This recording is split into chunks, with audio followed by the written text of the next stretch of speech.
मटियारी बुजुर्ग शाह अब्दुल रहीम अल मारूफ हजरत आगा साहब सरंदी रहमतुल्लाह अलैह जो उर्स मुबारक वरी अकीदत एहतराम से मल्हायो वियो। दरगाह के सज्जादा नशीन पीर गुलाम मजदद सरंदी के सरबराही में दरगाह शरीफ से चादर चाढ़े उर्स मुबारक के प्रोग्राम जो आगाज किया वियो और सॼे मौके ते फलस्तीन के मज़लूम अवाम से यकजहती के इज़हार लाइ तूफ़ान अक्सा कॉन्फ्रेंस रखी वई। दरगाह के सज्जादा नशीन पाकिस्तान मशाइख इतिहाद काउंसिल के मरकजी सदर पीर गुलाम मजदद सरंदी के सदारत में थींदड़ हिन वॾे 24 जे मौके ते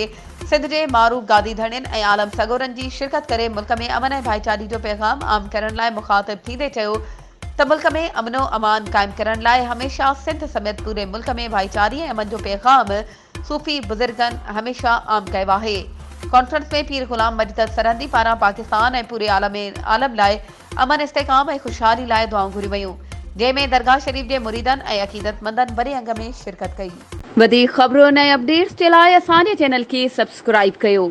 ऐं हाँ बेल आइकन के प्रेस करण न विसारजो त जीअं असांजी हर नई अचण वारी वीडियो तव्हां ताईं पहुची सघे।